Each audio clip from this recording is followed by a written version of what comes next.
खमंग खुसखुशीत असं नाचणीचं पीठ आणि बटाट्याचं आज आपण थालीपीठ तयार केलेलं आहे. तुम्ही पाहू शकता इथे हे थालीपीठ किती सुंदर तयार झालेलं आहे. तितकंच ते स्वादिष्ट आहे, पौष्टिक आहे. मुलांना टिफिनला तुम्ही देऊ शकता आणि मुलं आवडीने खातील असं मस्त हे थालीपीठ तयार होतं. अगदी मोजक्या साहित्यात आणि घरच्याच साहित्यात हे थालीपीठ तयार होतं. चला तर मग रेसिपीला सुरुवात करूया. इथे मी एक मध्यम आकाराचा बटाटा घेतलेला आहे. बटाट्याची आपण साल काढून टाकायची, स्वच्छ धुवून घ्यायचा आणि बटाट्याला आपण किसून घेणार आहोत. इथे बघा मी याची साल काढली, स्वच्छ धुवून घेतला. आता किसताना बारीक किसणी घ्यायची आहे, जेणेकरून बटाटा पटकन आपला शिजला जाईल. त्यामुळे किसणी जी आहे ती बारीक खोलाची किसणी घ्यायची आहे, म्हणजे आपल्याला बरं पडेल. बटाटा म्हटलं की लहान मुलांना खूप आवडतो, त्याची चवही खूप छान येते. त्यामुळे बटाट्याचं थालीपीठ लहान मुलांसाठी पण खूप छान आहे. बटाटा किसून झाला. आता इथे एक मध्यम आकाराचा कांदा घेतलेला आहे बारीक चिरून, 2 हिरवी मिरची घेतलेली आहे, भरपूर अशी बारीक चिरलेली कोथिंबीर, 5-6 कढीपत्त्याची पानं घेतलेली आहेत, ती सुद्धा बारीक चिरून घेतली आहेत आणि 1 इंच आलं किसून घेतलेलं आहे. हे सगळं आपण बटाट्यामध्ये घालणार आहोत. आता यानंतर ह्यामध्ये आपण घालणार आहोत नाचणीचं पीठ. मी अर्धा कप नाचणीचं पीठ घेतलेलं आहे. त्याचबरोबर अर्धा कप इथे गव्हाचं पीठ घेतलेलं आहे. गव्हाच्या पिठाऐवजी तुम्ही तांदळाचं पीठ पण वापरू शकता. चवीनुसार मीठ घातलेलं आहे, चिमूटभर हिंग घातलेला आहे. इथे आता बघा जास्त काही मसाले वगैरे न घालता एकच माझ्याकडे हा घरचा मसाला आहे, तो मी अर्धा चमचा घातलेला आहे. ह्यामध्ये धना पावडर, जिरा पावडर, गरम मसाला सगळाच येतो. यानंतर पाव चमचा हळद घातलेली आहे आणि पाव चमचा इथे मी जिरं घातलेलं आहे, अख्खं जिरं.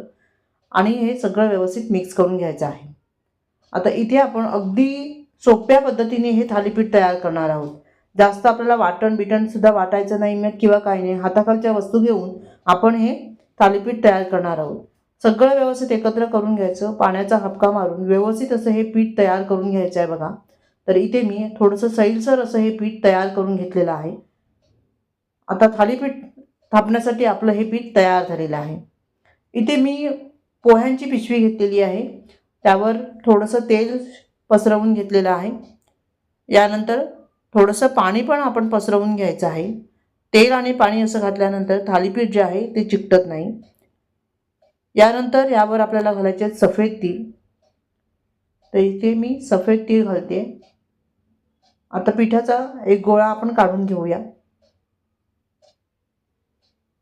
त्याला चांगलं गोल करून घ्यायचं आणि ह्याचं आपल्याला थालीपीठ थापून घ्यायचं आहे. पाण्याचा हात लावायचा आणि मस्त असं गोल गरगरीत थालीपीठ आपण थापून घेणार आहोत. तर थालीपीठ जास्त जाडही नाही आणि जास्त पातळही नाही, असंच थापून घ्यायचं आहे. खूप जाड असेल तर मग खायला बरोबर नाही वाटत. त्यामुळे मग थालीपीठ जे आहे ते व्यवस्थित पसरवून घ्या. या पद्धतीने मी हे बघा अगदी मध्यम आकाराची थालीपीठच तयार करणार आहे, खूप मोठे करणार नाही आहे. तर इथे हे थालीपीठ जे आहे ते थापून झालेलं आहे. वरून थोडेसे पुन्हा मी तीळ घालते आणि तीळ एकदा व्यवस्थित थापून घ्यायचे, जेणेकरून ते निघू नये. आणि मध्ये होल तयार करूया. आता हे थालीपीठ जे आहे ते मस्त असं आपलं थापून झालेलं आहे, तुम्ही पाहू शकता.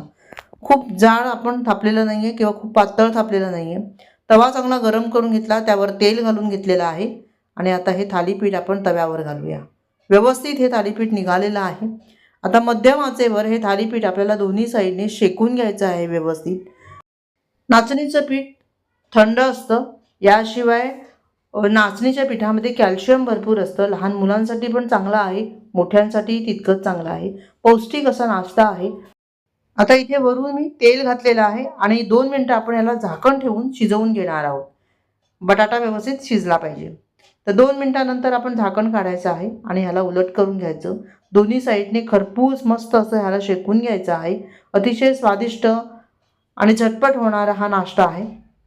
तुम्ही पाहू शकता हे थालीपीठ अगदी मस्त तयार झालेलं आहे. तर दोन्ही साईडने आपण ह्याला शेकून घेतलेलं आहे आणि हे थालीपीठ आपलं तयार झालेलं आहे. थालीपीठाचा नाश्ता का चांगला वाटतो?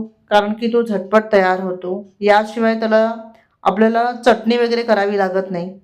दही घेतलं, लोणचं घेतलं तरी पण आपलं काम भागतं. त्यामुळे सकाळच्या घाई गडबडीत थालीपीठाचा नाश्ता मला तरी छान वाटतो. याशिवाय थालीपीठ तव्याला चिकटत नाही. जाड पातळ तुम्ही कसंही बनवलं तरीसुद्धा ते चांगलंच लागतं. चांगलं शिजवलं तरी चांगलंच लागतं.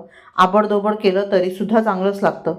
त्यामुळे त्याला काही टेन्शन नसतं. डोसा आपण बनवायला गेलं की त्याला भरपूर टेन्शन असतात. डोसा तव्याला चिकटतो, व्यवस्थित पातळ होत नाही, मग डोसा नरमच पडतो. त्यामुळे यापेक्षा थालीपीठाचा नाश्ता अतिशय उत्तम नाश्ता आहे. एकदा नक्की ट्राय करून बघा.